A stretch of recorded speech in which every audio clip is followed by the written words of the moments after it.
I've been waiting a long time to say this. Finals day is here and I'm very excited. Hopefully everyone at home is as well. Welcome, my name is Nikki Shields. I'm absolutely delighted to be back once again in the Ferrari Esports studio to welcome you all to what is going to be a very standout evening of virtual racing action. We're going to kick things up a gear and begin the preparation for the European regional finals of the Ferrari Velas Esports series. Cannot wait. Now, we've done the qualifying competitions, we've raced in the knockout heats, and now finally we head into the final two races of the main series as we look to establish which of our European drivers are going to earn their ticket to come here, right here to this very studio and represent Europe against the best sim racers in North America. Now, it's a big night ahead.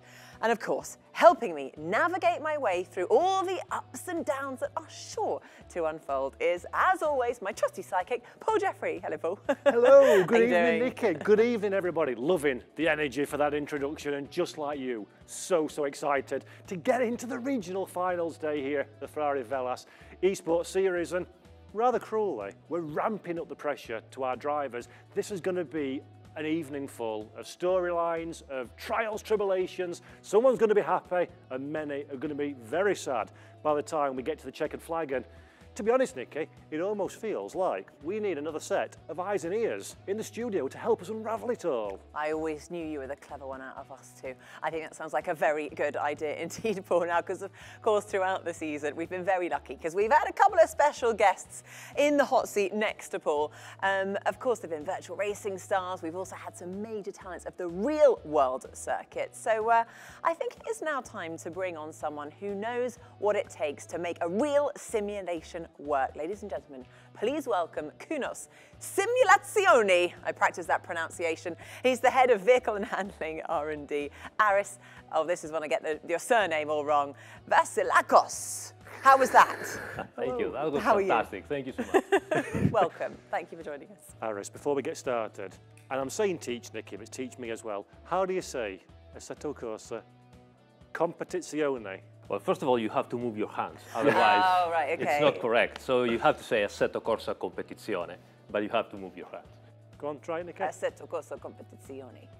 Assetto corsa competizione. No? Fantastic. Are we fired? We're not going that No, I think we can pass. I think we should stick to the normal questions. Yeah, but Aris, exactly. Great to have you with us. I'm going to go for the first one, if I can. It's an easy one, this. How cool is it that Kunos Simulazione, another difficult word to pronounce, are represented with not one, but two sims in the Ferrari Velas Esports series? It is very true, and I'll take the liberty to quote Enzo Ferrari and say, if you ask a kid to draw a racing car, it will make it red and possibly Ferrari. And as you know, we are bigger children, that's what we are. In all seriousness, it's amazing to be able to have software of this level of quality and get the recognition from Ferrari to pick us and create the esports series with our titles, both of them. So everybody in Kunos Simulazione is extremely honored and excited about it. And Aris, I'd love to know, I mean, how close can you get the virtual simulations to real world simulations? How do you go about doing that and how closely matched is it? It's 100% real. No, obviously I'm not objective because that's my job, is to make the cars as realistic as possible. But I will say that we have indications from the actual sim racers. Some of them had the opportunity to drive the real cars.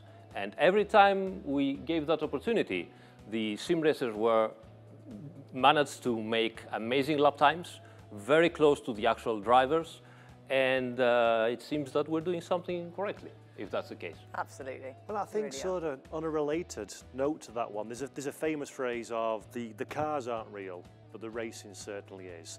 And we've seen in the Ferrari Velas Esports series over the years and other esport competitions, the racecraft has been exceptional. How impressed have you been at these racing drivers, these virtual racing drivers, and how they compete in such a realistic and competitive way?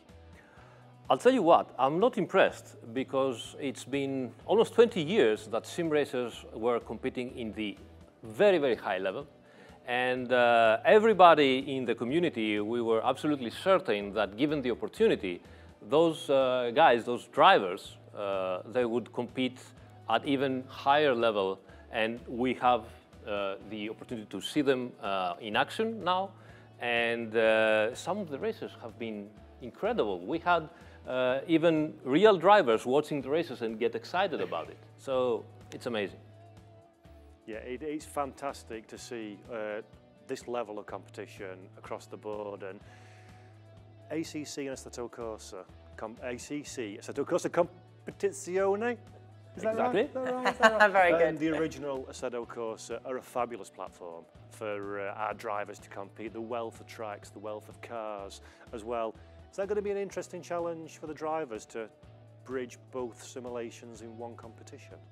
That is certainly something difficult to do and to practice for both of them. Obviously, Competizione is the newer title we're working on.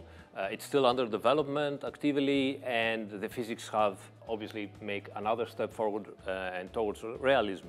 Assetto Corsa is not developed anymore, even though the community and the modders are keeping it very much alive with amazing new content every time.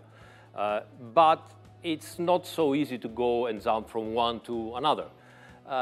It also gives us a good point that Assetto Corsa was already quite good, and so things that they can learn and put into use in Assetto Corsa can bring up to Competizione and later titles like this. So it's difficult for them, but it's a new challenge, and those people really love new challenges. Oh, well, Aris, it's been amazing watching as well, you know, how everyone has evolved to learn, you know, their racecraft as ACC has moved on as well. So big thank you to all the work that you continue to do, and thank you for joining us again here today. Thank you so much for inviting me. Speaking of which, Nikki, we have a very special guest joining us today, Nicholas Nielsen. Nicholas, how you doing? Long time no speak. Yeah, I'm good. I'm doing good, thank you. Yeah, long time no speak, but good to be back. Yeah, it's great to have you with us in this Ferrari Velas Esports Series broadcast. And Nicholas, can you tell us a little bit about what you've been up to since we last saw you at the virtual Le Mans race at the start of the year? Feels like it's been a long time ago now. Yeah, to be honest with you, I felt like everything has been happening really fast. I mean, it's been a really busy season, good results, but yeah, it's been very busy, and it will be busy until the end of November. And Nicholas, you're one of the very lucky drivers that gets to drive both in the real world and in the virtual world. Talk us through from your view how amazing it is just to see how esports is just growing so dramatically, because I guess it's open to everyone. There are no barriers to entry. You don't need lots of money to enter into the world of real racing. So the competition is just so tight, isn't it? Well, yeah, it definitely is. I mean, when I started esport in, I think it was beginning of 2020, during the pandemic, I honestly didn't think it would grow as fast as it did and become something as big as it is now. But I mean, it's great to see. And as well in the G2 World Challenge, we have during our, let's say, normal racing weekend, we have the esports alongside, which is also a new twist, which is pretty nice as well. Now, Nicholas, we've been speaking to Aris from Kunos before you joined us in the show. Can I talk to you a little bit about the symmetry between real racing and virtual racing, and how similar the behaviours of the cars are and the physics and the dynamics? What's your take on that one, as someone who's got experience in both those worlds? Well, I mean, the games today, they're really realistic, and obviously it keeps on developing, but I think it's already at a very high level.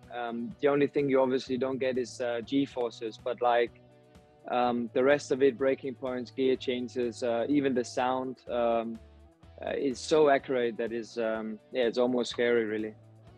Aris, what are you going to do about this lack of G-forces? Can we build something for that? I don't know exactly what to do about G-forces, but I would like to ask Nicholas, because one of the most exciting things of my job is having feedback from the drivers and their interactions with the race engineers. But in sim racing, probably you have to be your own race engineer. How do you deal with that? Oh, well, actually, I have a good team behind me who's helping me with setups, but obviously, I will also make some changes myself. I mean, we do sometimes take something from the real world as well and convert it into into sim racing. So yeah, it's really interesting to see how we can convert something from the real world and use it on the sim. Nicholas, it's absolutely superb to talk to you. As I say, it's been a while since we saw you last at the virtual Le Mans race. Thank you so much for dialing in and joining us today, and best of luck to you for the rest of your racing season. And before we say goodbye, do you have any final words of wisdom for our Ferrari Velas Esports Series drivers? Well, I just want to wish everyone good luck, and I hope they really enjoy. And I mean, it's a good opportunity for them, and you never know what it's going to bring. So I think they just have to go for it. Brilliant. Nicholas, thanks for your time. Take care. Thank you. Well, I know I've certainly been impressed with the racing that I've seen this season, and I'm sure we have plenty more of the same coming as we head into our 2 races tonight. But before we get to that point, Aris, hopefully you're going to stay with us on stage for a little while longer. And now we're going to take a quick look at how the racing is set to unfold this evening. The Ferrari Velas Esports Series regional finals will be held across a brand new format. 2 races will take place on both simulations with 2 different types of cars and tracks. In Europe, the first race will be held on Assetto Corsa at Silverstone with the Ferrari 488 GT3 Evo. The second race will be held on the Assetto Corsa Competizione platform at the Imola circuit with the Ferrari 488 Challenge Evo. The drivers will earn points for each race, and only the top 3 will proceed to the grand final in Italy.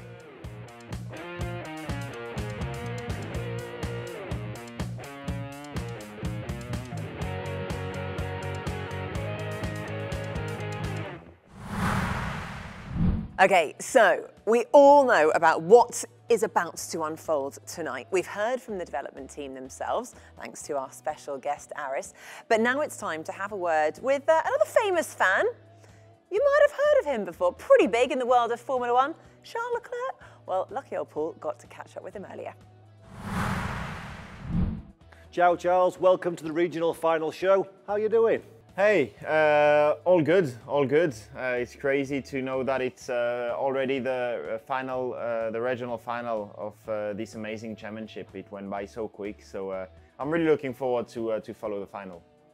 Of course, at Ferrari, you extensively use simulation tools, and we do as well in esports, but far less advanced. How valuable are these tools for you as a driver? It is super important, especially now with the technology that we have. The simulator is getting closer and closer to the real feeling of driving a Formula One car, and we have very limited amount of real testing days in the real car. So we basically use the simulator and the virtual world to get closer to reality and to push the limits. So it's super important. Now, the simulations that we use in esport racing and sim racing are very advanced. Do you still feel these sims give a good representation of what it's the dynamics of racing a real car? Of course it does, and simulations as in the real world and also in the simulator world, it's getting better and better throughout the years with the technology, and yeah, we use it as much as we can, and it's beautiful to see how much progress there's been made in the simulator world, like we see with the Ferrari Velas Esports series. It's great to have this type of championships that drivers can fight with more or less the same car and to see such a high level. Superb stuff. Thank you so much for your time, Charles. And I suppose one last question. Do you have anything you want to say to our drivers ahead of this European regional final? Just enjoy. I think this is the most important thing. Yeah, I just wish you good luck, stay out of trouble, and yeah, I will be watching closely. Thanks very much, Charles, again for your time. Really appreciate it. Thank you, Paul. Ciao. Ciao. Wow, what an honour there to hear from Charles Leclerc. And we wish him all the best for the rest of the Formula One season. Now, if you are watching and you're wondering how you can improve on your time on the simulator, well, this is for you, because we have a whole series, the Ferrari 101 series, all different tips and tricks for you to really improve on your performance. If you've missed the one so far, don't worry, they're hosted on the YouTube channel. Go there and have a watch. But now, our next one is from the Ferrari Esports champion from 2021, Kamil Pawlowski, and it's all about how to drive in the wet. Let's take a look. Hi everybody, and welcome to the Ferrari one-on-one tips and tricks.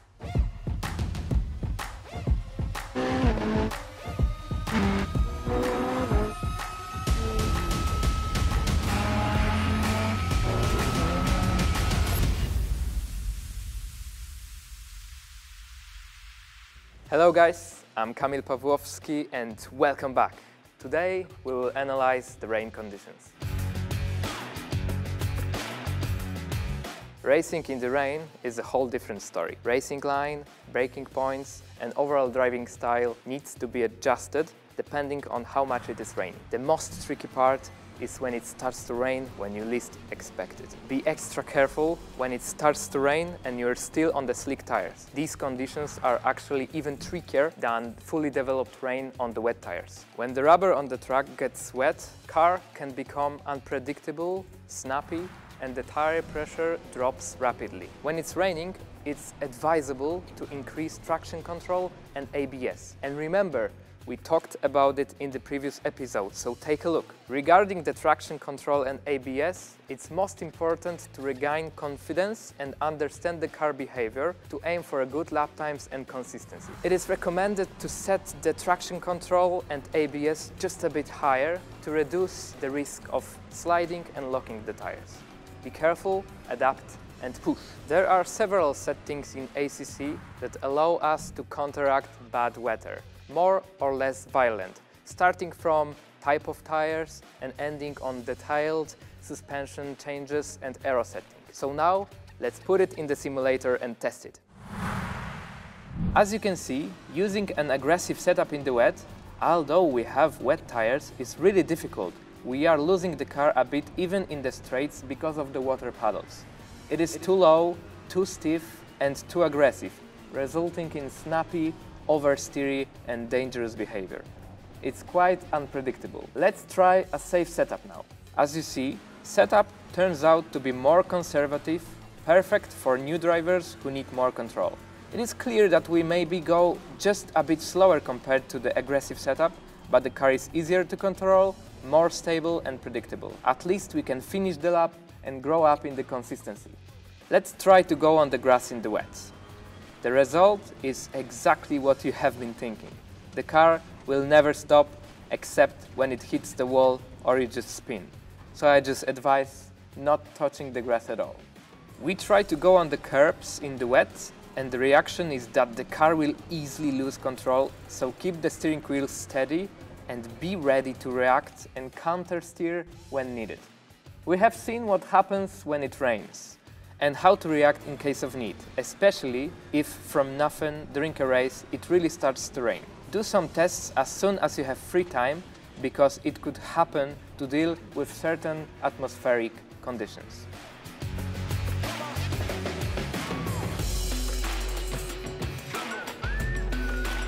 These were my advices how to deal with the car in very tricky and unpredictable rain conditions. See you in the next episode.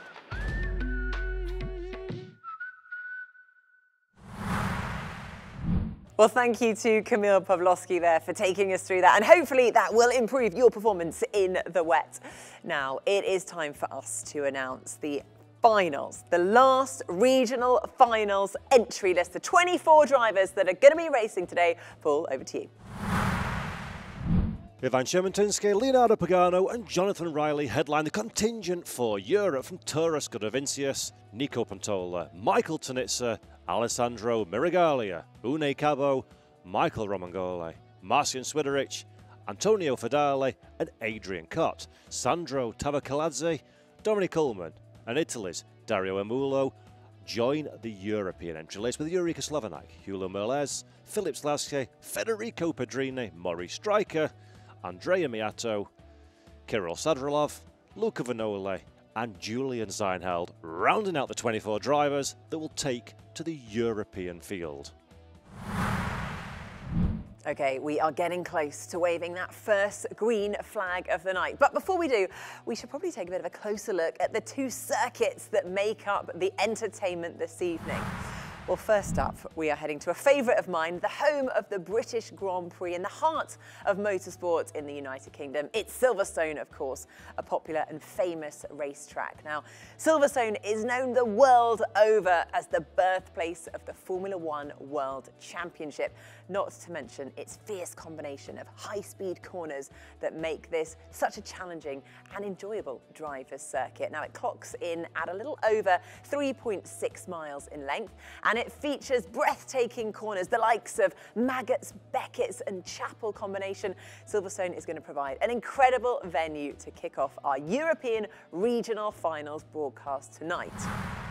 Now, for the second and final race of the night, our esports hopefuls head to Italy and the beautiful Autodromo Internazionale Enzo Edino Ferrari. Another venue steeped in racing history and prestige. Now, despite having undergone significant revisions over the years, Imola remains one of the purest racing experiences in modern day motorsport. We absolutely love it, and it's mixing the corners that require significant commitment with tight, twisting and technical sections that only those fully dialed into their cars can hope to master at speed. Now, it's a difficult circuit on which to pass, and it's always ready to catch out the unaware. So if you can overcome your rivals on this track, then anything is possible on the virtual racing circuits of the world. Well, there we have it, our two tracks for tonight. We cannot wait because, guess what? It's time to go racing.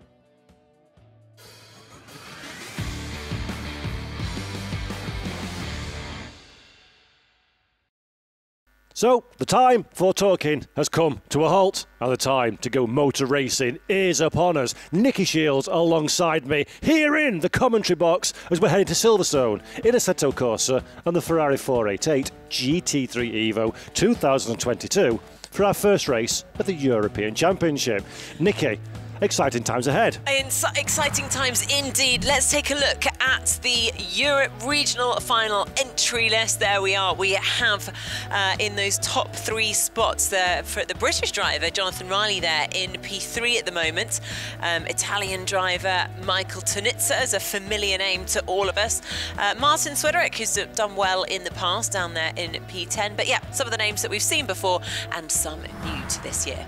Yeah, I think we said this during one of the qualification events that there are a number of returning drivers to the Ferrari Velas Esports series, so they'll be hoping to get a good result during the course of this one and get themselves through to the next stage of the competition. But what is so exciting about championships of this kind, it's open to the sim racing community. So we've got a number of names, Nicky, that we have not really seen before at this level, which potentially means we're going to have some drivers that could very well make a name for themselves when the checkered flag falls in about an hour's time. Yeah, what an amazing opportunity this is to wear the prancing horse, and racing is about to get underway. It is indeed. So here we are at Silverstone for the first race of the day in the European season. Martin Swederick is our pole position man ahead of Andrea Miato, and in third position Michael Romagnola. As the green lights fall, we run down now to Copse Corner for the very first time. Swederick gets an early race lead, everybody through the first section of turns. Of course, it's not Copse Corner, it's the new Silverstone Grand Prix layout. I'm getting ahead of myself a little bit as we run through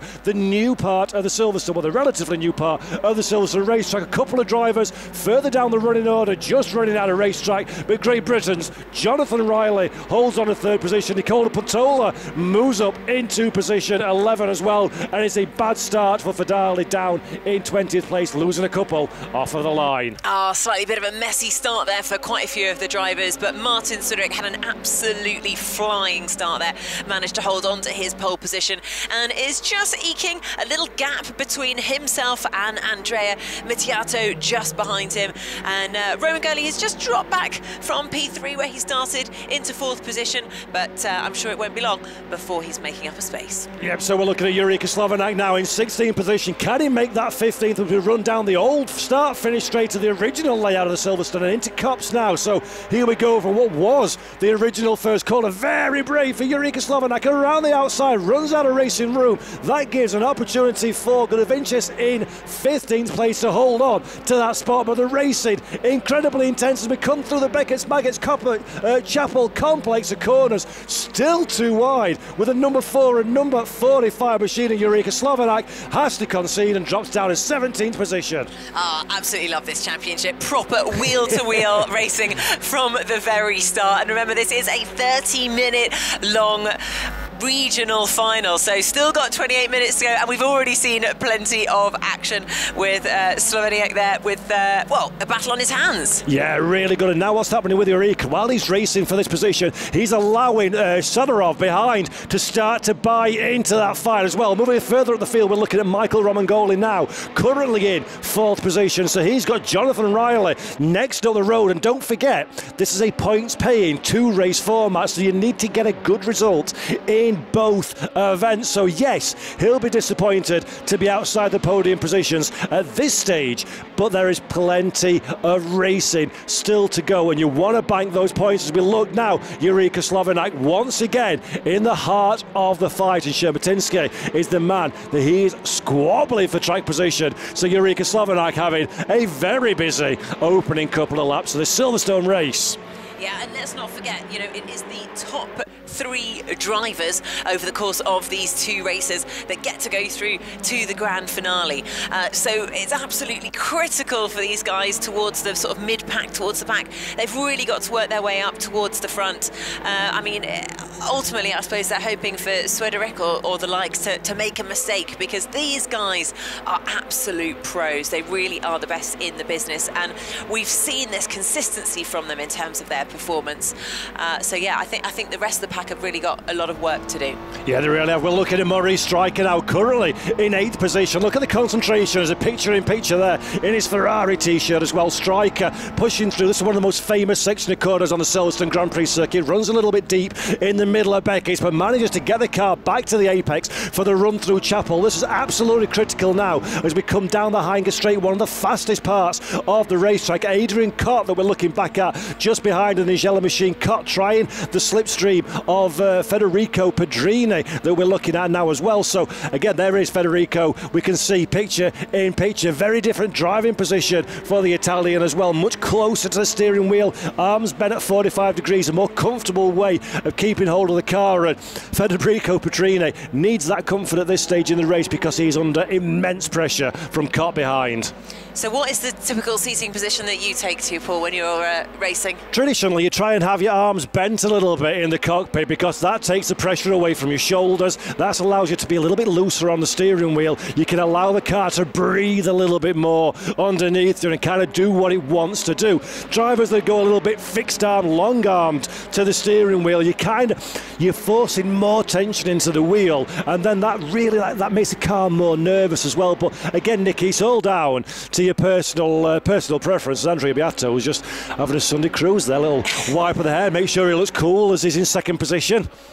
He does, he looks very, very relaxed, doesn't he? It's great, what a brilliant camera angle that we can see these guys properly racing at home or wherever they are in the world to just get that insight there. Oh yeah, okay, what happened there? Bit of contact? Yeah, Amulo saw an opportunity there from Leonardo Pagano, 6th and 7th position, but Pagano maybe not recognising the threat behind him, maybe closing the door a little bit late, and Amulo just ran out of racetrack. Contact between the two of them, but fortunately both drivers survived that one. The upshot is that drops them back from position 5. So any kind of contact like that, any racing that you're doing at this stage, that's going to put you in the clutches of the cars behind. And when you want to try and score points and get a big result, Nicky, you can't afford to give away lap time to your rivals. Yeah, no, absolutely not. You can't relax for a minute in this championship, that's for sure. Amulo, though, he's done pretty well. He started in P10, so he's moved his way up to P7, although there is bit of a gap there, I think, created from those top 6. You can see them starting to spread out from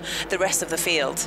Now this is a man I want to look at, Michael Romagnola, currently in 4th position, a lightning fast driver, the Italian. We've seen him before in Ferrari Esports, we've seen him in other top level esport competition. We know on his day he can be incredibly quick indeed. I think it's fair to say he may be a little bit disappointed to be running down in 4th position, but now we've got into the first sort of 10 minutes of this race, the car's starting to come alive a little bit more. He's starting to find his rhythm. You can see how he feels so much more confident with the way that he's placing his car on the racetrack compared to Jonathan Riley above. So for my money, keep your eye on Romagnola, because I expect him to be challenging very, very quickly for those top 3 positions. Yeah, and again, you know, so interesting seeing that camera angle of how just relaxed he looked, which again I think is a massive positive, because you need to just come into this race despite so much pressure being involved in this championship, getting to this point in the competition. There's a huge amount of pressure, but being able to enter into this race and sound relaxed is brilliant. Yeah, you hit a very good point there, Nicky, that you can see drivers that are confident in their preparation, they're confident in their training, and that comes relaxed behind the wheel, and that flows into the car, that flows into the lap time. We're looking at Adrian Cott at this moment in time. We saw him racing Nicola Puntola earlier on, but Cott's got the better of Puntola at this stage, 9th position. Pedrini just ahead, but importantly for Cott, Pedrini, Mori, Striker, Imulo and Pagano are all within his eye line. So Adrian Cott now getting a good run through Beckett's. He'll use the slipstream of the car in front for the run up the Hanger Straight, and this is a very good opportunity for Adrian Cott now to take a position away from Pedrini in front. Yeah, and what a brilliantly challenging circuit these guys have got to race on today, to really show off their racecraft. You know, that's that fierce combination. We've got high speed corners that really make it such a challenging and really enjoyable circuit for these guys to race on here today. And you know, a reminder of how much is at stake, what is at stake. There is the coveted prize, the money can't buy prize, of course, and that is joining the Scuderia Ferrari Velas Esports Series team. I mean, what an honour it would be to be part of that. So a huge amount at stake, life-changing ultimately, absolutely life-changing. Absolutely, and that's got to be going through these drivers' minds as well while they're racing. It's not just the race that we're doing here and now. They'll be thinking, as you say, of the bigger picture. And I was talking about the Jonathan Riley and Michael Romagnola race. It seems like Romagnola is now dropping back a little bit in 4th position, so I predicted that he would be right on the rear of Jonathan Riley by this point, but Romagnola just doesn't seem to have quite the pace that he needs at this moment in time in the number 23 machine. That gives an opportunity, of course, to Riley et al. To start fighting and getting closer to Marcian Swiderich at the front of the field. Nicola Puntola that we're looking at down in 10th position, becoming a little bit detached from Adrian Cott. There is Nico Puntola, a very cool dude if ever I seen one, racing on board in his 10th position car. But Dominic Ullman not too far behind, so Ullman looking to make a 5-way fight into a 6-way battle. Is that his beard, or is that just a shadow? That's his beard. How cool is that? What a legend. Very cool. I wonder how many years it took to grow that. yeah. We'll ask him if he wins. He's on the podium. But what has really impressed me, I think, looking at Marcin Swiderich, I mean, he has just got such brilliant racecraft, hasn't he? You know, he always manages to bring the performance when it's needed. And now he's managing to create a bit of a gap between him and Miato. There's now a 1.3 second gap between them. Riley just behind with Romagnoli in P4, Pagano P5 and Emulo in P6. So they're the top 6 drivers that we're really going to be keeping an eye out for the next 20 minutes. And here's a man that we've not seen much of so far in this race, Luca Vignola, currently in 14th position. Again, another driver that we've seen before in Ferrari Esports competition, but Vignola not quite finding the form that we would have expected of him at the Silverstone Grand Prix circuit. So 14th position, very, very frustrating for Luca, and he really really needs to start to get a move on now. Otherwise, he's going to kind of render his championship charge useless as we go into the second race at Imola. And you can see already he's on the tail of Evan Shermantinsky ahead of him. So this is 13th and 14th. Sadorov in 15th position as well, trying to hang on to the coattails of these two cars. But the number 78 needs to make his move now, because the danger is if he spends too long trying to find his way past Shermatinsky, then Gudovicius ahead of him will be too far up the road, and that will be pretty much your day done. Yeah, it's really tough, isn't it, when you know how much is at stake and you can see yourself down in P14. You want to put the pressure on the guy in front, but you've also got to remain calm and cool. It's a really difficult balance, and I think that is where the top drivers really come through at the very, very best, like Swiderick is doing here today. Yeah, absolutely. It's about managing your racecraft, isn't it? It's all fair and well being an incredibly quick driver. It's all fair and well being an incredibly brave driver, but you've got to manage your performance. You've got to manage your advantage, manage the race over the course of the full duration of the race distance. We're looking at Luca Vignola again, still not able to find a way past Shermatinsky ahead, and Jonathan Riley also started to become a little bit detached from Miato ahead. So Riley dropping back into the clutches of Romagnola in fourth position, and this is a dangerous time for Jonathan Riley. If he gives his rival Romagnola behind too much of a slipstream, that Ferrari will very, very quickly suck up to the rear of that number 11, and then Jonathan Riley will be on the defensive, and that will drop him yet further away from the cars ahead. Yeah, that's really tough. And reminder, it is the top three drivers that go through to the grand finale. Not just the top three drivers from this race, but we'll take an average over the score from this race and our second race in the regional finals, where we are racing at Imola. And of course, the pressure is really on to stay in those top three. 17 minutes to go, so they really need to just keep defending and ultimately increase the gap behind the rest of the pack.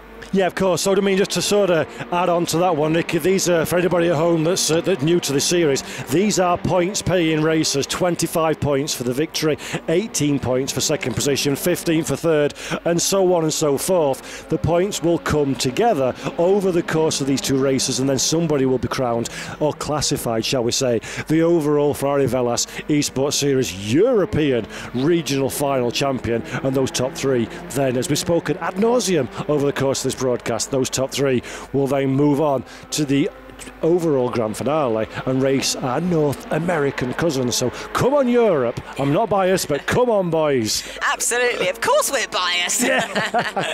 And then get the opportunity to come and live in Maranello. I mean, yeah. It's a completely life-changing prize here, to come and actually wear the prancing horse.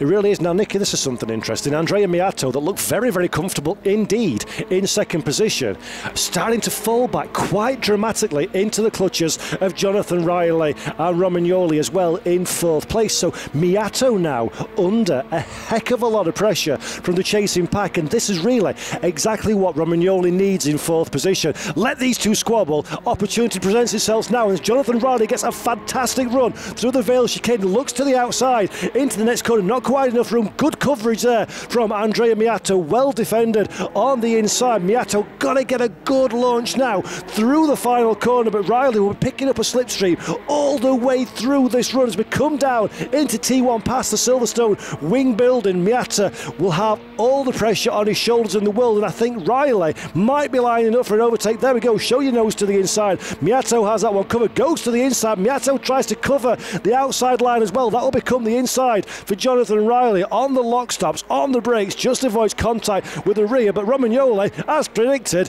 now, thank you very much. There's an opportunity, gentlemen, and I'm going to go and take me a piece of that. What a brilliant piece of driving there. Fantastic. And again, what I love about watching the 488. Oh, there we are. That's another. Oh, close. Watching these Ferrari 488s go head to head, it's just how realistic all the simulation is. Speaking to Aris earlier, this is as close as it's going to get to the real deal, isn't it? Oh yeah, absolutely. As I said, I think earlier in the broadcast, the The cars are not real, but the racing certainly is. And these guys out on track today are giving their absolute everything. Don't forget, they're pushing to their uppermost limit while racing. Door handle to door handle, nose to rear against each other. Michael Romagnola now, look how calm he is. He's in 4th position. We know he's put the practice in. We know he's got the experience and the skill. And everything is just coming nice and cool and calm. He recognises Riley ahead. He recognises Miato ahead, are fighting for track position, and he's just waiting for his opportunity. But while he's doing that, Marcin Swiderich is running away with things. 3 seconds to the good now at the front of the field. A sensational job from Swiderich so far in this race. Yep, absolutely. Continuing to increase that gap he has ahead, just over 3 seconds now. Which is exactly what he needs to be doing. And that's night and day, Nicky. Over the course of 7 laps, race cars and race drivers at this level, 3 seconds is sensational as he crosses the line now with a 2-minute 1.8 seconds. So again, significantly faster even than the trio of chasing drivers behind, and that's purely because they're squabbling for track position, and Swiderich is taking that advantage and running with it while it's available to him. Yeah, make the most of the opportunity. Why not? And also, let's remember how many hours these guys have been putting in terms of preparation and practice. I mean, I don't know if they've given you any figures before, Paul, about how much preparation goes into a race like this. Oh, we're talking tens of hours, but let's just go back to the action a second. Jonathan Riley now, the best slipstream he's had as he comes up the junior straight into, there we go, round the outside, in fact, does Jonathan Riley, but he runs out of racetrack, manages to keep the car 2-wide contact. Riley makes contact with Miato, spins him around. Jonathan Riley from Great Britain, he threw everything on the line to take that position, and it did not pay off for him as he plummets down the running order. And Nicky, we talked about this in the many broadcasts we've done before. Sometimes things change at the click of a finger. It's so difficult, isn't it? Because you want to, you know, try as hard as possible to, you know, play all your cards down, and then unfortunately Jonathan Riley there has paid the price. You could see his frustrations there. We saw it in his camera.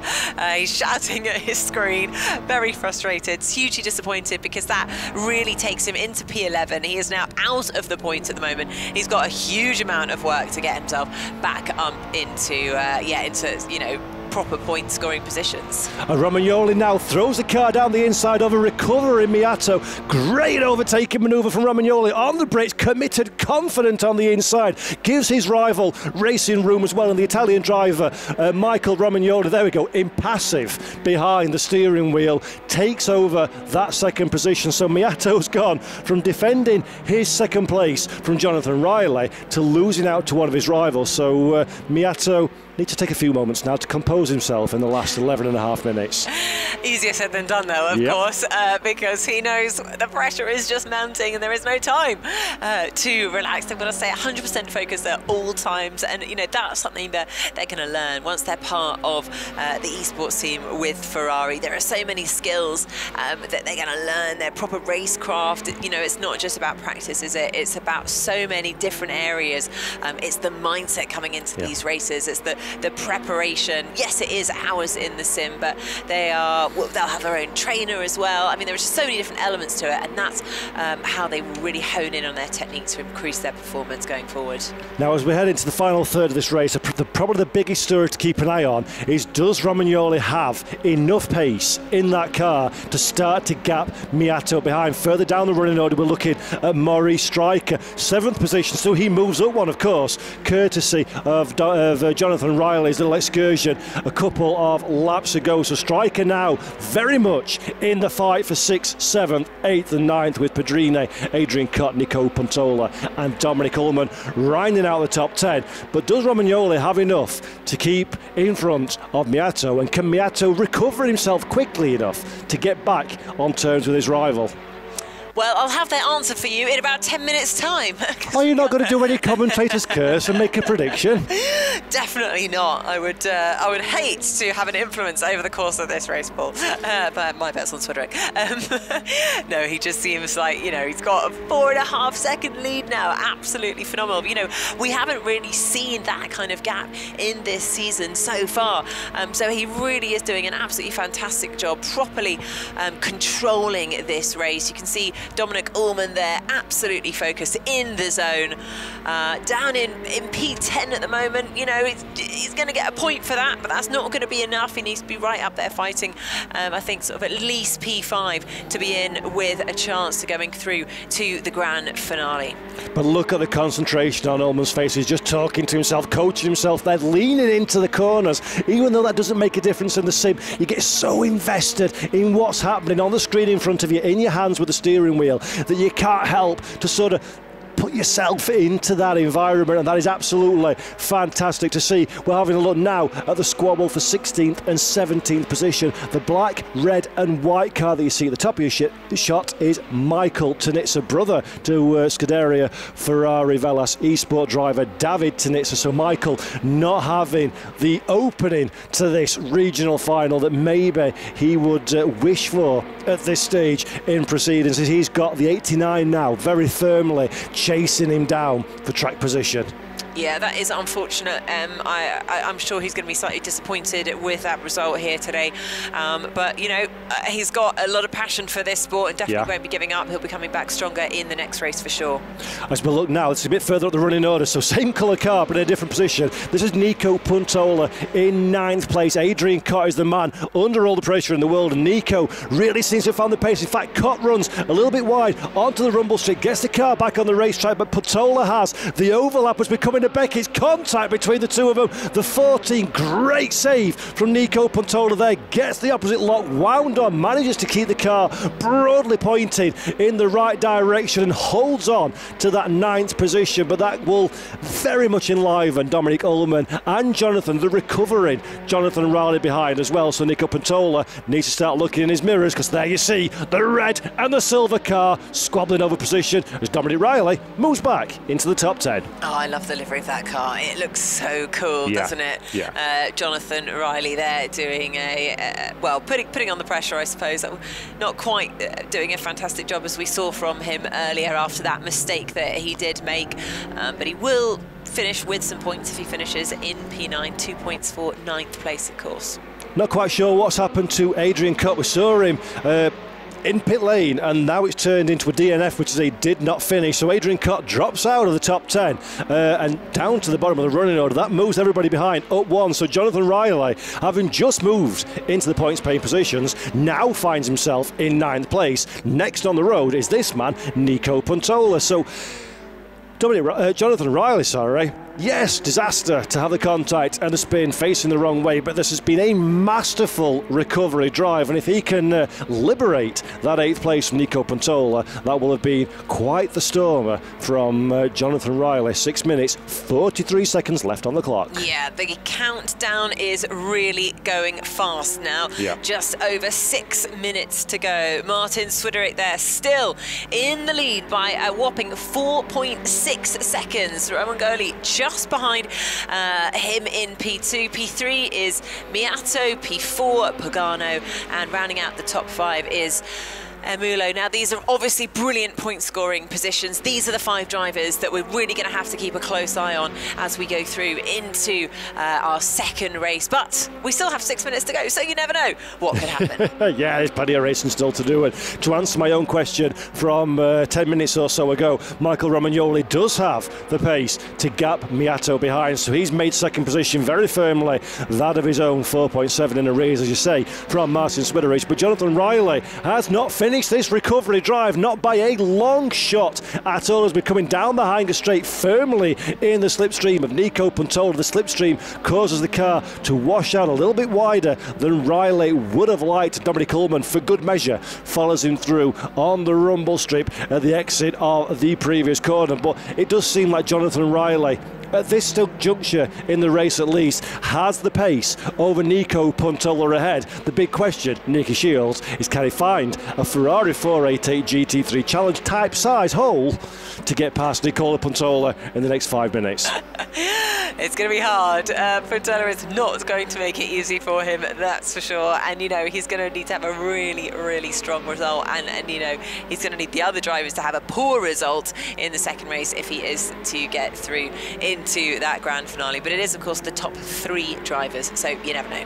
Yeah, there's plenty of opportunity yet left. It will be a real shame if that mistake comes to haunt Jonathan Riley by the checkered flag, because he was incredibly rapid in the qualification knockout races earlier this season, and certainly one of the drivers that I would have had a marker against as a potential overall series champions. We're looking at Leonardo Pagano, very brave indeed in these sweltering summer conditions, where in virtual reality, what advantages that gives you in terms of your immersion and your ability to see around the car is taken away rapidly by the fact it will be sweltering.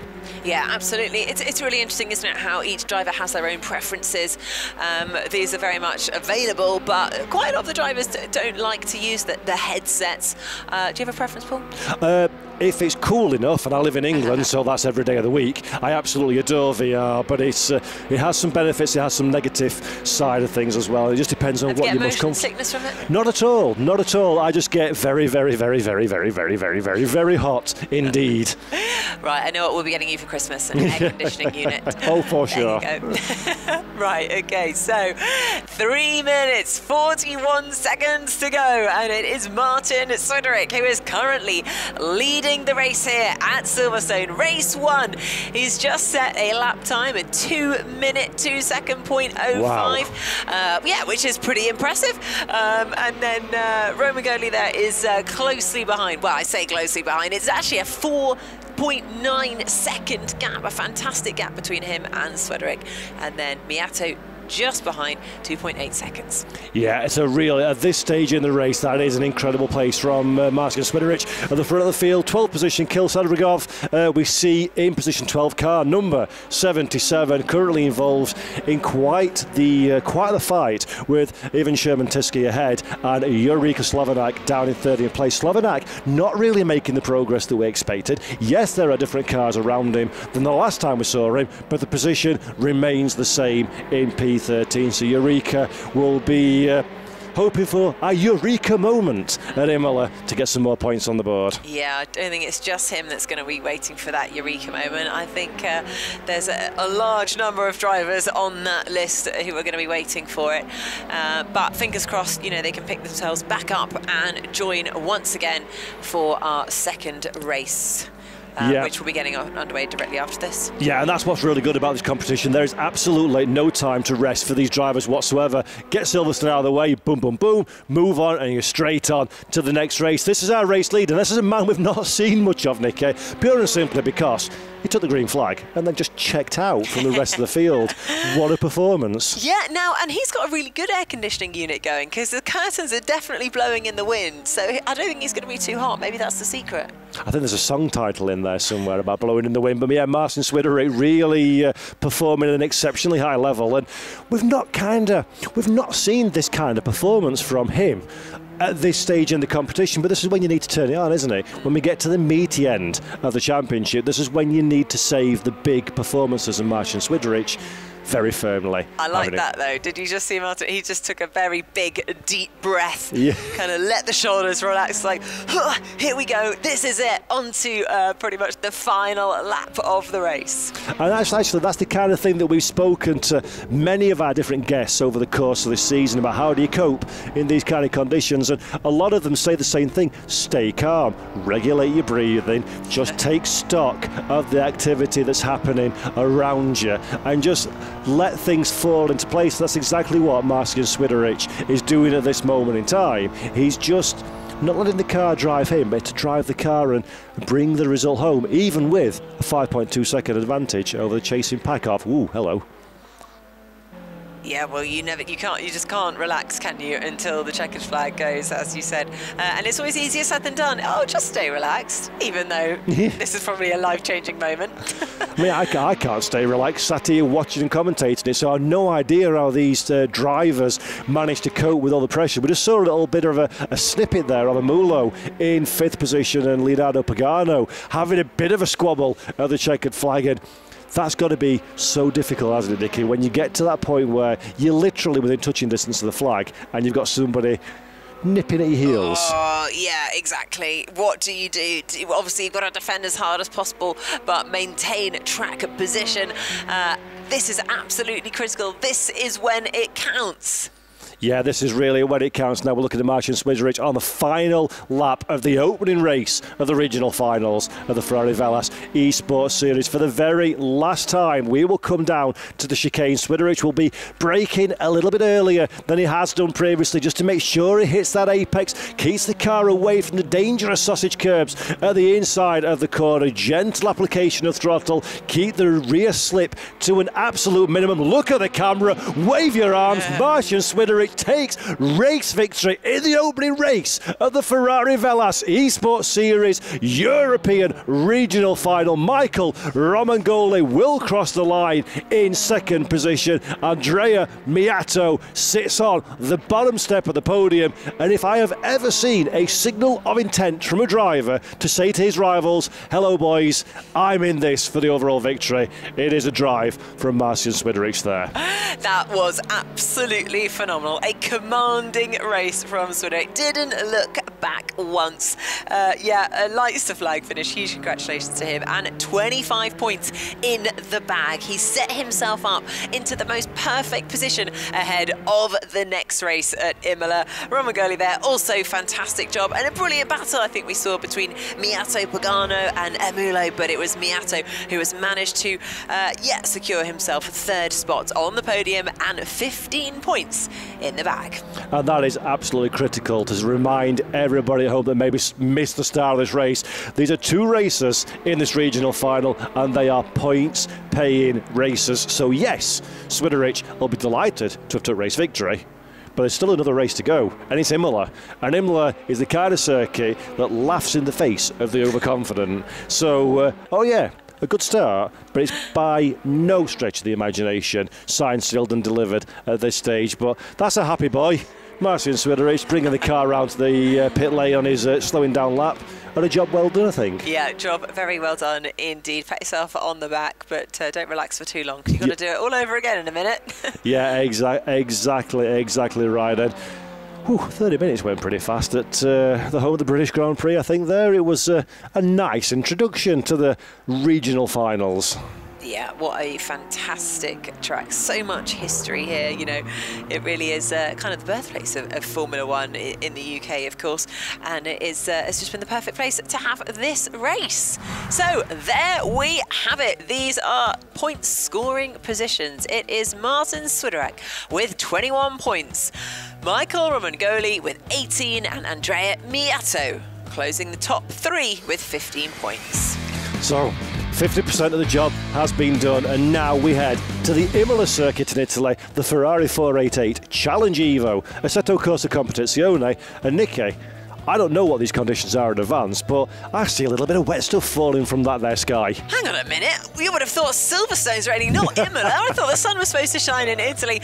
Now that's really interesting, because earlier in the show we did have those tips and tricks that were shared with us about how to get the most amount of performance in the rain. Well, if you guys were watching, you are now going to know what you've got to do with your car under these kind of conditions. Yeah, this is going to be a terrifying prospect, I think, for these drivers, because when you're racing for a title like this, you want as much of the situation to be under your control as is humanly possible.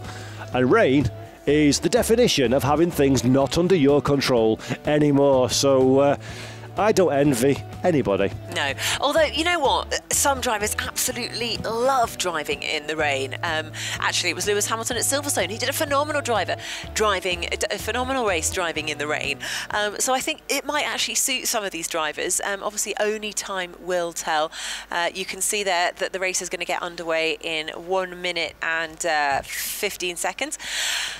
So yeah, I think it'll become quite clear after the first couple of races, first couple of laps, apologies, which drivers are going to do well here in the wet. Yeah, this is a big result for those that are looking for a good result if they've had a disappointing Silverstone last time out. But let's have a look at our starting grid. It is Andrea Miato on pole position from Kil Sadarov in position 2. Michael Romagnola, 3rd position on the grid, 2nd position in the last race. So he's in a good place, as is Dario Amulo in P4. Jonathan Riley has work to do, starting in 5th place ahead of Leonardo Pagano. Evan Sherman-Tinske and Eureka Slavanak are 7th and 8th. In 9th place, Dominic Ullman from Adrian Cott with Marcian Swiderich, who won the opening round, lining up a despondent 11th here at Imola, where overtaking is incredibly difficult indeed. Luca Vignola is in 12th place ahead of the 89 and Maurice Stryker in position 14. In 15th is Federico Pedrini with Philip Slaske in 16th.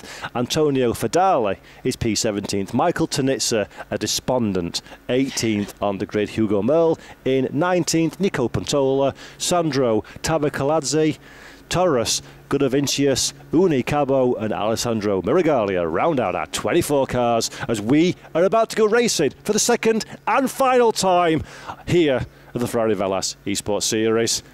And I do not know who I would place my money on to take the victory, Nikki. This is a really tough one. I mean, you know, obviously you're only as good as your last race, aren't you? Unfortunately, the word of sport, Martin Swiderich, you know, that's where we've got to look at. He is going to be the driver that everyone is looking at, but he's down in P11. Yeah, that's a big ask. Position 11, Imola's a track. The first couple of corners, the Tamburello chicane, then into Villeneuve, invite drama and difficulty. And this 488 Challenge car, it's not as downforce dependent as the GT3 that we've just seen. It takes a longer time to stop, a longer time to turn in.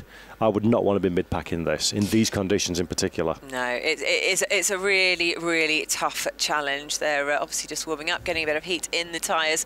I think ultimately we are now going to have to look at, you know, Miato. He I guess, is the guy to beat because he's got the most points in that sort of leading pack. Romagnola there also could potentially, if he takes the win, he would then consequently have more points because he finished 2nd in the last race. So I think perhaps this is a bit of a battle between Miato and Romagnola. It's a high-speed game of chess, isn't it, basically, where we're going to see the quite tentative, I think, opening couple of laps, people jostling for position, maybe doing the mental mathematics in the head while they're racing. What do I need to do? If I finish in position A, my rival needs to finish in position B to secure the overall championship. But don't forget, Nicky, everybody wants to win it, but they also need that top 3. That's where it counts, isn't it? Finish the top 3 in the standings, wham bam, thank you ma'am, come to Italy at the end of September and go racing.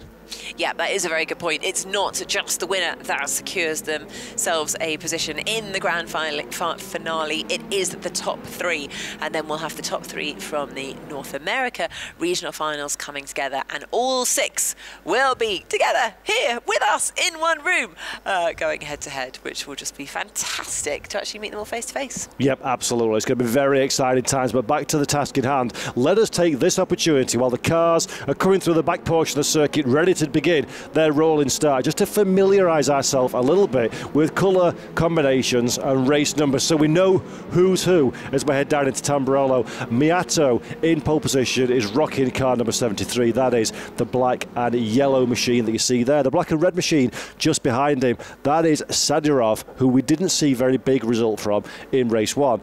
And then Romagnola in 3rd position is the all red number 23 with a Mulo number 37 in the blue car. Keep your eye out for those through the mist and through the spray as we start to line up 2 by 2 for this race start. So 30 minutes on the clock, 6:05 p.m. in game time. The rain is a-falling. Wet tyres will be the tyre of choice. We will slowly but surely, led by Andrea Miato, work our way to the line which is always further away than I think it's going to be, as I see Nicky just going, come on. And here we listen for the keel B, the res rise, the lights. You can see the light tower just on the in front of the podium there. That's going to go green, and we are going to be going racing. Here we go now. Great launch from Sadorov on the outside for the rundown into the Tamburello chicane for the first time. Somebody's kissing the grass on the outside as well. Very well on the brakes from Miato and Romagnola just behind as well, having a bit of a squibble squabble. Not a bad start from our boys at all, as we see the blue car of Amulo running wide and dangerously rejoining the circuit, but everybody, like Skittles, separates out of the way and avoids a monumental accident. Oh, a little bit of, well, wheel-to-wheel action there. Almost coming off the circuit there, but everyone is back on, so that's good to see. So a nice clean start from Miato and Sadorov there. Yeah, what is that? Nearly 3 tenths between them. So I think this is showing signs of being a very close race. Yeah, it really is. Luca Pagano right in the thick of things as well. A little bit further down the running order in 5th position, getting the car sideways. We see in Jonathan Riley as well. Strong start in 4th position, but that is Leonardo Pagano that we're looking at now. Car number 8 position, number 9, has a 5 behind, a 5 in front, and immediately Marcian Swiderich has moved up 1 place off the start. So Swiderich, defending his victory from race 1, gets himself into the top 10, as we're seeing somebody going very dramatically over the chicane. Somebody facing the wrong direction as well. Several cars facing the wrong direction as well. And just when I was about to congratulate everybody on a good start, we have a little bit of a destruction derby further down the order. That is a real shame. Hugely disappointing for the cars tangled up in that mess, because, you know, once you're at the back of this pack, it's kind of game over, isn't it? Yep, absolutely. But Kills Sadorov having a pretty good start there. 2nd place, holding on to the coattails of Miato ahead. And this is not what Andrea Miato needs at this stage. He needs a clean break of things to try and consolidate a solid first race at the front of the field. So Sadorov at this moment in time, although he's probably not in contention for the overall championship, he's the one causing the disturbance at this stage in the race. Yeah, well, that's what you've got to be worried about, haven't you? The drivers that have actually got nothing to lose. They can put all the cards on the table and just drive it flat out and furious. Yeah, absolutely. Jonathan Riley, concentration face, intensity level number 10, down in 4th position again. Remember, made contact in race 1 at Silverstone. That dropped him down at 8th position, I think it was, at the checkered flag. So Jonathan Riley, one of the drivers that I would have very firmly put my marker against as being one to watch for this race, as a big recovery drive ahead of him, and even Shermatinsky, another driver that maybe we're not quite seeing the results we expected of him at this stage so far in the competition. Yeah, and this is the part in the competition where it kind of needs to count all of the practice and the preparation that they've been doing. This is the time to show off your racecraft and your skill, and if you can't do it now, then unfortunately that is going to be the end of these drivers' journeys with Ferrari this year anyway. Yeah, Federico Pedrini that we saw there had a drive-through penalty against his name and has now exited the race. So Pedrini out for this competition, unfortunately. Eureka Slovanite, never one to shy away from having himself a little bit of drama and adventure on the racetrack. Once again is right in the thick of things in 8th position. So Slovanak got a lot of work ahead of him, but no doubt will be having a great time for very robust driving in race 1. And once again, very much in the thick of things in race 2 with Dominic Ullman in the bright yellow machine just ahead of him. But look here, Andrea Miato, our race leader, and look who's behind, Sadorov. This is not what Miato needs at this stage, is it? No, it really isn't. You know, this is the point where Miato ideally wants to have a nice clean race, as we saw with Swiderich earlier. It's not going to be the same for him today, that's for sure. And the problem you've got, because it's 2 races and because it pays points, you don't know the connotations of all the different drivers, so he doesn't even know if it's safe to allow the number 77 past and just consolidate big points, or does he have to fight for this one? He's got nobody in his ear doing the live score. Well, probably got nobody in his ear doing the live scoring. So these guys are very clever, though. You know, they can multitask. He's probably doing it himself. So I would be more than impressed. We can't even start here talking about it with a sheet of paper in front of us. So yeah, a brave man that can do that and race in the rain as well. But yeah, I mean, it's so hard, isn't it? What do you do? Do you fight? Do you let them go? How do you play it? And I think Andrew Miato at this stage is fighting for everything he's got. Well, the problem is, it's like, you know, if you didn't and you let Sadyrov pass, then you've got the chance of then letting Romagnola pass. So actually, it's much better to just, I suppose, well, fight as hard as you possibly can. FC car race. That's exactly. Yeah, that is Don't the hold mentality, back. for sure. But while these two squabble, though, Romagnola and Jonathan Riley and Amulo behind are starting to sneak up to this little fight as well. So there's no DRS or any kind of drag reduction or boost systems available in these cars. It is purely who is fastest on the day, who is bravest in the conditions, and who can leverage the opportunity very best for themselves. And Sadyrov will fancy his chances, I think. Seems a little bit more confident at this juncture in the number 77 than his rival Miato just up the road. Again, brilliant to see the driving style of Kirill Sadyrov there. He's got his gloves on. Do most of the drivers wear their racing gloves? Oh yeah, absolutely, absolutely. Feels right to do that one. Saves you getting blisters, looks after the hands, and also looks after the material of the steering wheel as well. So all these little things, they all add up when you're trying to find that final tenth of a second. As we see Jonathan, sorry there, Nicky, but see Jonathan Riley, bit quiet in fourth place. Kind of expected a bit more from him, having to try and recover from race one dramas. Yeah, he's managed to move up one position. He started the race from P5, so slowly moving up and starting to put a bit of pressure on Romagnola there. You know, I was going to say that the tip that I was always taught for racing in the sim world is to just imagine that you have an egg between your foot and the pedal, so you drive nice and gently. Yeah, and somebody who's not driving gently by any way, shape or form is Leonardo Pagano, and I think that was Eureka Slavnak. I'm not quite sure who it was that got involved at the chicane at the top hill. Such a Mickey Mouse chicane, that one at Imola. It's very, very difficult to do anything but one-by-one formation, and Pagano sadly loses out, and then a little bit of tough justice. There's a mistake from his rival ahead, and oh, there we go, a little bit of a kiss as well, so a little bit of a pirouette too, so it's happy hour of bonkersness. This is a really great race. There's plenty of action, lots for us to talk about, that's for sure. Cars going side by side. Oh, that's not quite. Yeah, in the rain. Oh, that is amateur hour from Luca Vignola. That is amateur hour. You have to expect these decelerations. Yeah, back on the track. But yeah, that's not what we like to see in a race like this one. And Vignola, we'll be hoping that no one's looking, but I'm afraid they are indeed. And yeah, that's not good. You're going to come under scrutiny for that, that's for sure, unfortunately. And it does mean that Martin Swiderick is now P11, so that puts him out of the points. So he wouldn't be going through. Well, no, I don't think he would be going through. I mean, he's got 25 points. So there's a possibility. There's a possibility for sure. There's a possibility. It just goes to show, though, doesn't it, that things can change so quickly in this series. With dominant race one performance, and when I say dominant, I put no finer point on that one. It was a dominant performance from Marcin Swideric in P1 at Silverstone, and now he's still in P1, but there's another one next to it, making it 11, and 11 is neither use nor ornament to Marcin Swideric if he wants to find a way to progress through this competition. As Vignola trying to recover from that drama in 10th place, fancies liberating Pagano's position 9, but does not quite have enough room at the chicane on this occasion.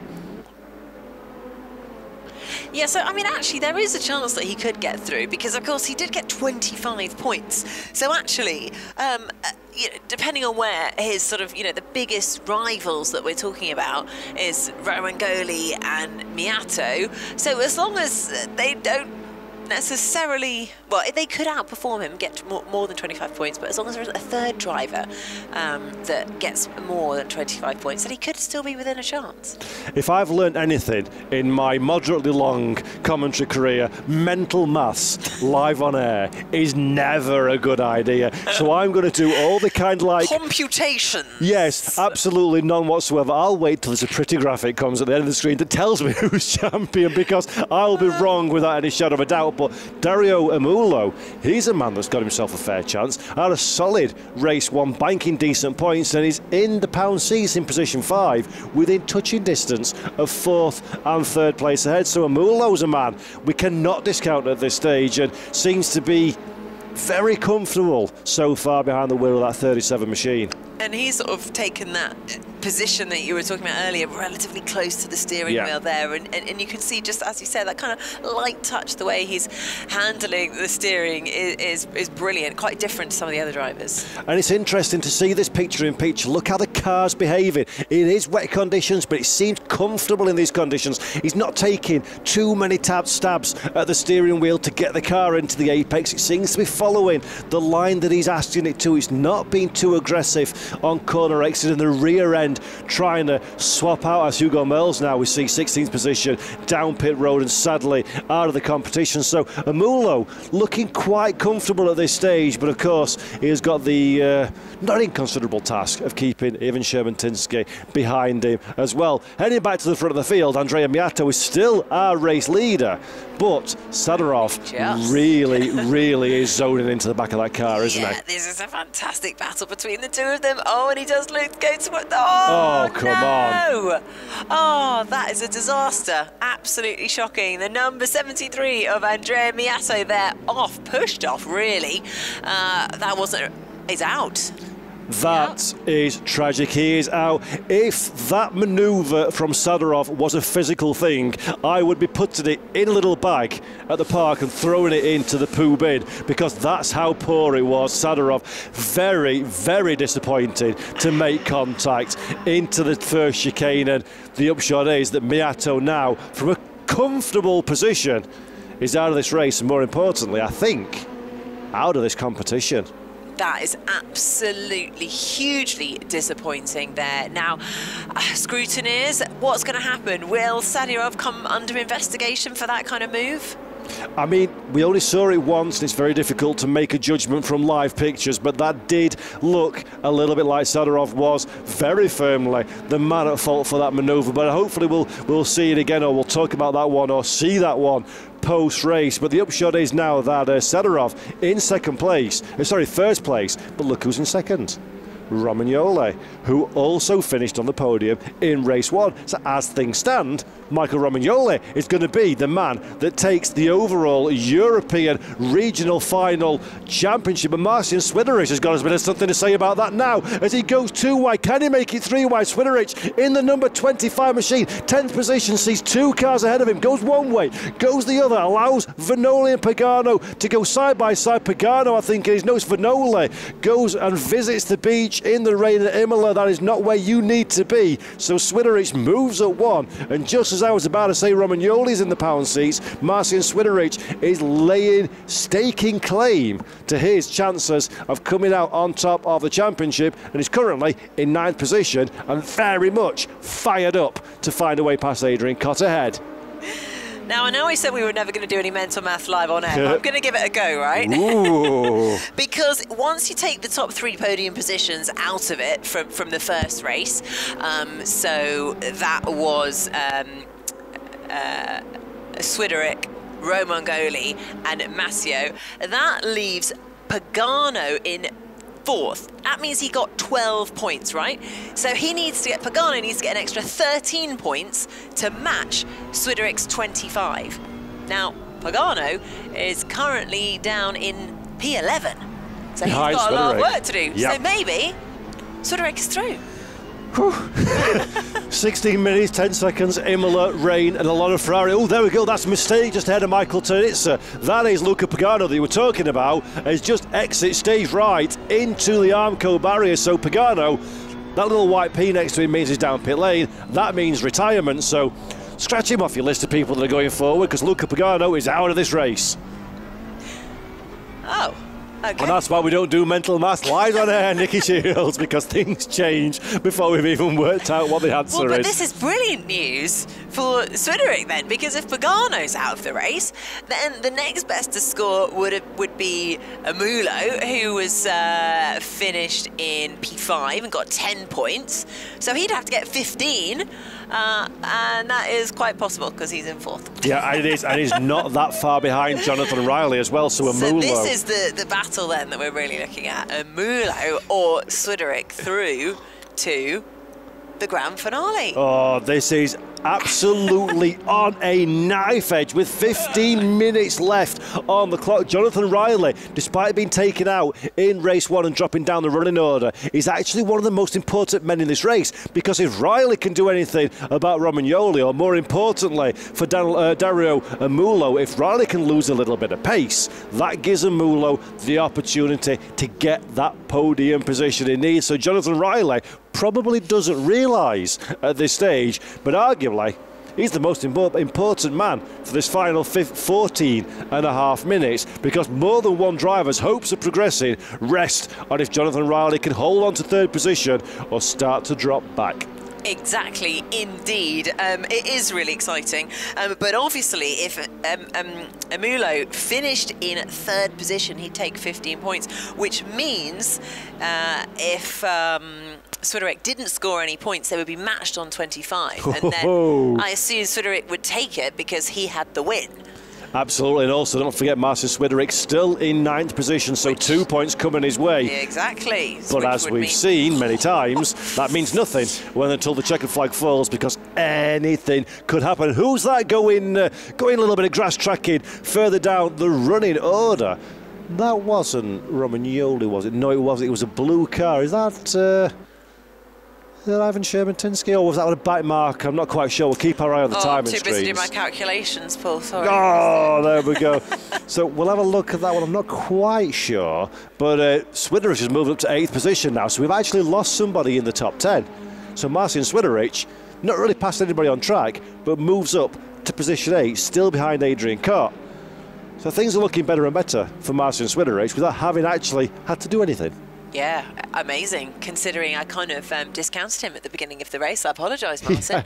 Yeah, I mean, you and me both. You know, 25 points means a heck of a lot, doesn't it? So this is super exciting to see if he does get through. And if anybody else is better than we are at mental arithmetic, answers on a postcard, please, to a confused-looking Paul and Nicky at Ferrari Esports HQ Italy, because I think this could go anyway at this stage in the race. And also, don't forget, our race leader might be having a little virtual slap on the wrist as well, come the checkered flag, for his part in Andrea Miato's exit earlier in the race. So...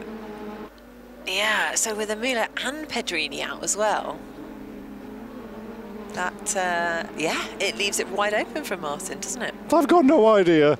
I'm just going to shout at cars on the screen for the next 12 minutes. I have got absolutely no idea who's in the right position. One thing I can tell you, though, is Romagnola in second place is very firmly in the qualification seats. Second in race 1, second currently in race 2, but only 1 second away from our race leader. That is Michael Romagnola. As we speak about it, comes up on screen. This has been a very, very solid performance indeed to bank the points where he needs to. 11 minutes and 50 seconds separate him from the opportunity to qualify for the grand finale. But just behind Jonathan Riley, he must be kicking himself, Jonathan Riley in the number 11.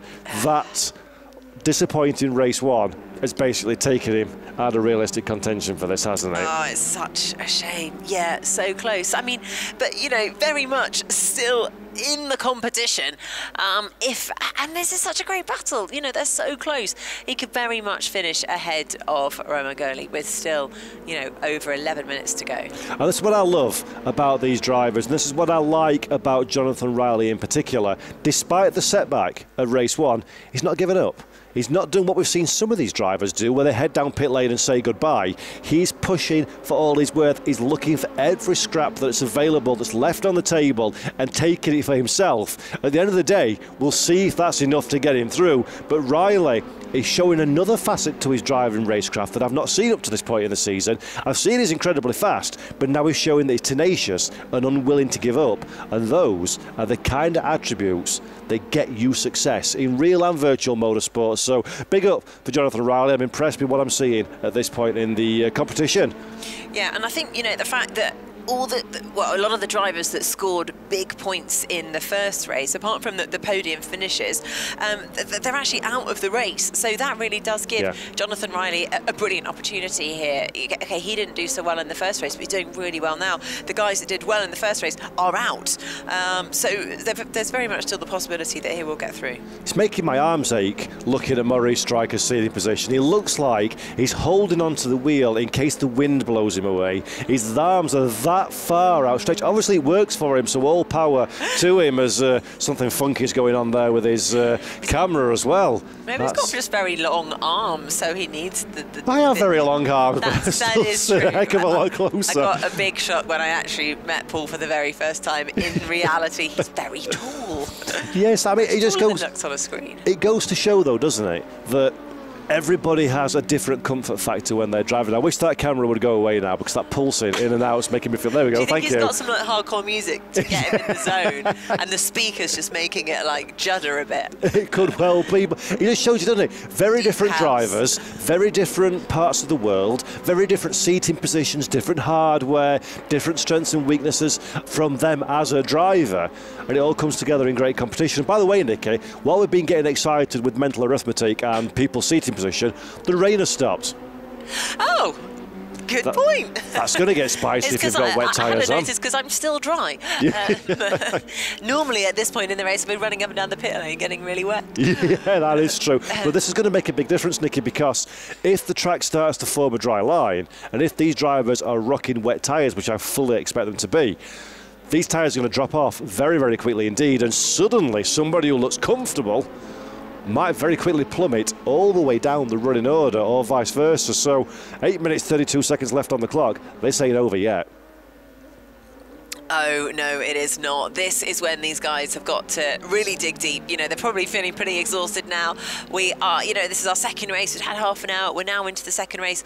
The pressure's building. Their minds thinking about the prize. There is absolutely, I cannot imagine that they are so focused on just the race that they haven't got an inkling in the back of their mind about what is at stake here. I know all racing drivers say, oh, I just focus on the competition race by race. I don't think about the overall prize, the overall championship and what's at stake. I don't know how they can do that, honestly. Yeah. Surely it creeps in, knowing that there could be the opportunity to, you know, move to Maranello, come and work for Ferrari and have this life-changing opportunity. And you're exactly right, Nikki. Absolutely, it's got to be in the back of the mind, even if it's only subconscious. You know what you're racing for, what you've trained for, everything that you've done up to this point in your virtual racing life comes to this. And look at Romagnola now struggling for grip as he comes out of the hairpin. That'll be the tyres starting to fall away. The track will be getting that awkward stage where it's not dry, but it's not wet. It's kind of like awkwardly greasy. Listen to this on board, how long he has to stay off the throttle, how the tyres are scrabbling to find some purchase on the tarmac. This is perfect conditions to invite a driver to make a mistake. And again, if you're someone that's having a bad day, if you're a Marcin Switterich, for example, in P8, any kind of variable you can find, you will be delighted for. If you're a Stadlerov or a Romagnola, you'll want everything to be as easy as possible at this stage to help you secure the result. And this is why we like racing. Yeah, absolutely. And you know what? I think this is a massive showcase of which drivers can be consistent. Because at the moment, what we're seeing is, you know, the guys that have done well in the first race haven't done well here, and vice versa, other than the likes of Romagnola. He's been really consistent in the first and the second race, and that is what is going to bring the results. That's what's going to bring the overall win. So it'd be really interesting if he does get through to the grand finale, how he can continue that consistency into the grand finale and potentially bring home the prize. And it's interesting, isn't it? It's very different. The very different approaches to these two racers. You've got Romagnola in second, who, as you say, fast but consistent, and then Jonathan Riley, lightning fast, but got involved in an altercation in race one, so now is firmly on the recovery. And it just shows they're both sort of converging into roughly the same piece of racetrack, roughly the same kind of position in the championship, but coming at it in very, very different ways. And then Marcin Switterich, who was dominant in race one, and then has had what can only be described as an absolute nightmare in race 2, and is clinging on by the skin of his teeth, hoping that things fall his direction by the time we hit that checkered flag in 5.5 minutes. So very, very different approaches. And then there's Kirill Sadorov that we're looking at now, that has had a good drive, if maybe he turfed his rival out of the way in a way that did not impress me one iota, but still. He's the race leader, so I've got to give him the benefit of the doubt, but I don't think I'll watch that replay and think any differently second viewing. And also, I think this is a reminder, again, of just how important qualifying is. Yes. Racing is fantastic, but ultimately, if you can't qualify in the right position, then it can be game over for you. I mean, Martin Truex has done all right. He didn't qualify well. He was P11 when he started, so he's done all right to climb up to P7. But still, it's just been a huge challenge. The battle was really on his hands from the start of this race, starting from mid-pack.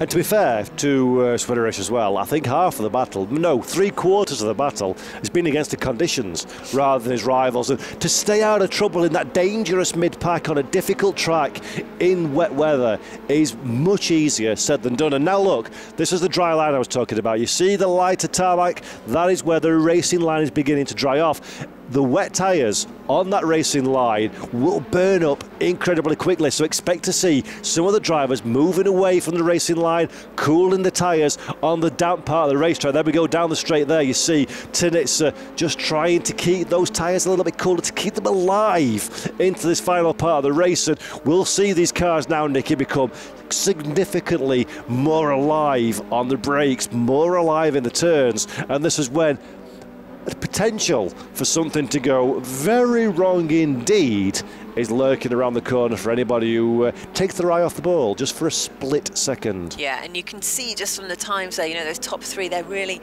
not separated by much, incredibly close. A bit of a gap between P3 and P4, 6 seconds.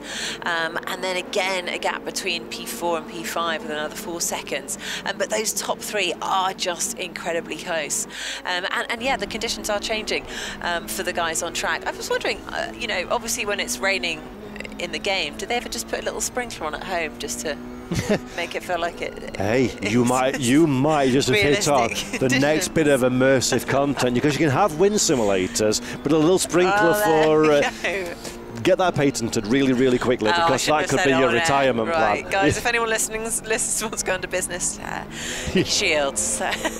Looking for investors near you soon. We might have to share it with Ferrari. But look at the pressure now that Michael Tinitz is under. So as the conditions have changed, the pace has fallen away from the number 15 machine, and that's really invited Fadali behind to close up on the rear of this Ferrari. As we see, hello, that's Romagnola. So Michael Romagnola now for Jonathan Riley has dug around and found himself some lap time, and Michael Romagnola is under massive pressure, and this could have big implications because Jonathan Riley is fighting desperately to get himself into the overall top 3 standings. Oh, this is going to be so intense. And the other thing I forgot about was whether he gets a penalty for the move that he pulled, you know, halfway through the race. I'm staying diplomatic, and I don't know. I wouldn't want to comment on that one.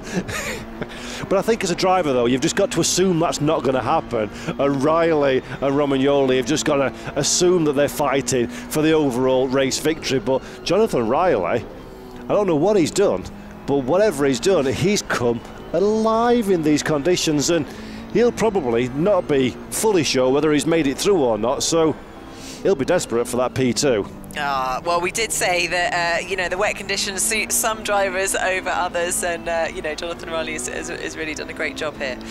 And to be fair, and obviously you don't play favourites, you don't sort of like weight anybody's performance over another one as a commentator. You can say but yeah, I am. But Jonathan Riley has been lightning every time we've seen him in this competition, and any time I've seen him in any competition, to be quite frank. So if he doesn't make it through to the grand finale, I think for Europe's chances of taking the outright victory, it will be a blow if Jonathan Riley doesn't represent the European arm of this competition in the grand finale. So for his sake, I hope he can find something that he needs to make his way through, because he's just such a quick driver. Antonio Fedala that we spoke about earlier, concentration face very much. Once again, he wants Michael Tunitsa, he wants that pass. And with 40 seconds left on the clock, he's very quickly running out of time to find a way.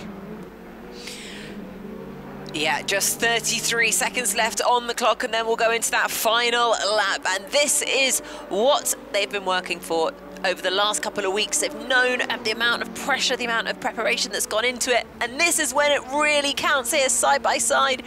Can he make the move stick?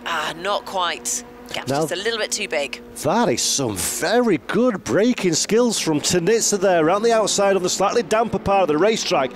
He really was not on the premium piece of real estate in comparison to Fedala, but Tunitsa, very brave on the middle pedal, manages to keep that advantage. And Fedala, wow, playing on the buses with the steering wheel there, seesawing from one side to the other to try and keep the car facing in the right direction. Good car control, but that might just be the gap that Michael Tunitsa needs to secure this one as we go over the line. But the final lap of the race is here. Jonathan Riley still desperately trying to find a way past as we go through the chicane. And Nicky, it's going to come down to the final two corners. Yeah, which is fantastic, and I think this again showcases the absolute pinnacle of sim racing here. These guys are the very best, literally just a couple of tenths between them. This is so intense. It shows the caliber of the racing drivers that we have in this competition, and it's just amazing that they can all sort of showcase their skill using this platform. And I can't wait to find out who's going to go through to the grand finale. And there we go, that is race victory for Salarov at the front of the field.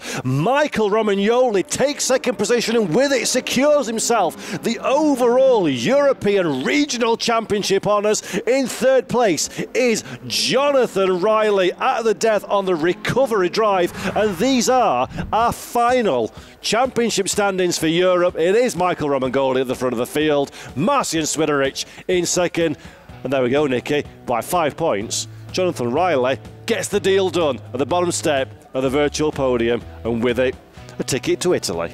Wow, that is it. Our three grand finale drivers who will be making their way over to us on the 2nd of October for the grand finale. Cannot wait to see these guys go head to head with the three drivers coming over from North America. Yep, sensational stuff. And the heart goes out to Andrea Miato as well in 5th place. Lost a probable race victory, and with it his chances of progressing. But what a great set of racers.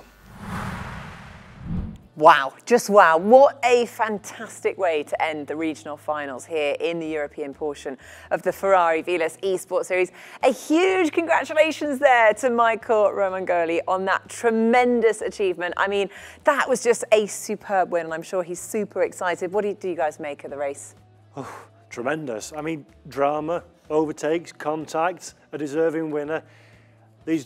I don't know what to tell you, so much drama, and I would never want to be in the place of the stewards, never. I mean, these esport drivers, we talked about it earlier in the show, they know how to race, they know how to battle with each other and putting on a great show under immense pressure. The world stage and the audience and the carrot at the end, obviously a ticket to the grand finale. It's phenomenal to see that we live in that kind of day and age, isn't it? Absolutely, the competitiveness of those guys is incredible. They're pushing the limits every time. Yeah, and Romagnola, of course, came out on top as our European champion. Are you interested to see what it's going to be like to see the best of the Europeans versus the best of the North Americans? Will it even make a difference? No, it won't make any difference at all, honestly. But I can't wait to see them here in Italy and see the race that they will be able to produce. It's been fascinating, Nicky, hasn't it? The two simulations, two very different experiences, and the best rise to the top in both. Well, exactly. And the best is yet still to come. We cannot wait. But on that note, Yaris, thank you so much for joining us and giving up so much of your precious time. It's been a real pleasure talking to you. The pleasure was all mine. Thank you so much for having me. Well, after two seriously intense European finals, I'm absolutely delighted to say that we have our regional champion with us, talking to us now. Michael Romagnola, how are you? How does it feel to carry that win? A double win here today, making you our regional champion. Hi, hello everyone. I'm great. I'm very happy with these results. It was my goal from March, and I really want to do well in this final. Michael, hello, great to have you on the show, and congratulations from me as well. Now, you played it perfectly through this competition. You banked the points, you banked the results, you took the pressure from your rivals, and tell me, what kind of preparation and what kind of pre-race rituals do you go through to get to the point where you can unleash that kind of speed and performance? Yeah, in the last week, I have to try to focus a lot on training. At the beginning, it was not easy to get back to AC. So I decided to focus more on AC. Whatever, every day I have to train both on AC and ACC to try to train myself with two different simulators feeling. Michael, I've got to ask you, because obviously the hard work really starts now. What would it mean to you to win the grand finale? Surely, the more you participate in a race of this level, the more you learn to manage the pressure.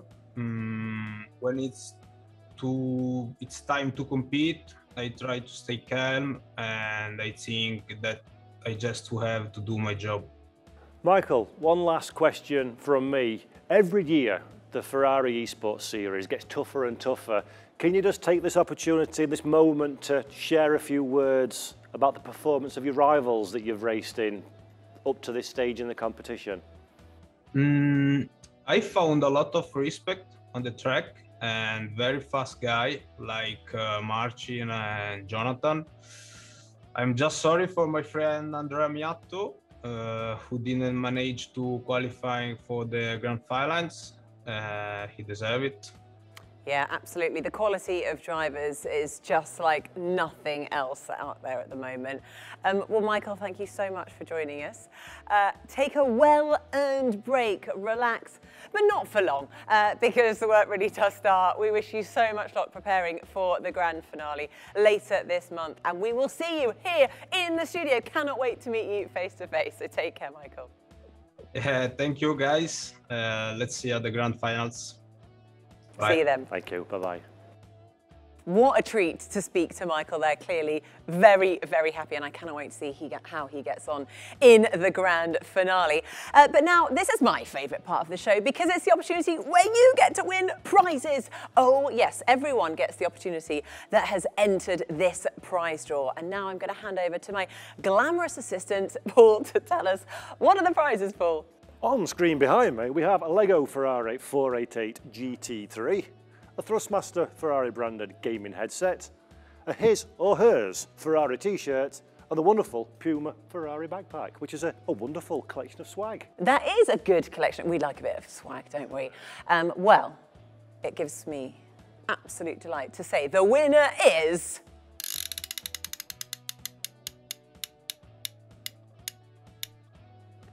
Thomas Jalo. Congratulations. All of those wonderful prizes are going to be winging their way across to you. Enjoy wearing them and send us a photo. We want to see what you look like in all your gear, and enjoy using the rucksack. I'm sure you can go off hiking or, I don't know, traveling in it somewhere. Tell us what you get up to. So well done to Thomas. Now, sadly, it is almost the end of our show tonight, but don't cry yet, because we have some good news, because we have tomorrow's show, the North America Regional Final, to get excited about. So much talent going to be racing, going head to head to secure their place in the grand finale, and to get us even more excited about what's in store is the North American host, Amanda Busey. Come and join us. Oh, she's skipping in. You don't get skipping. I am skipping, just like our three regional finalists are going to be skipping across the pond to join us in Italy for the grand final. But before we get there, our show tomorrow on Twitch on September 14th, we're going to take a look at action from Watkins Glen as well as Laguna Seca, two of my favorite tracks in North America. But that's not it, Nikki. I am excited that finally we are at the point where my drivers get to go against your drivers. It's going to be intense. All 6 are going to be together literally in this room. We're going to have to stop the fisticuffs because it is going to be intense, because there is so much at stake. To be crowned in the grand finale, the Scuderia Ferrari Velas Esports champion. We cannot wait, and it's all taking place on the 2nd of October. See you then. North America!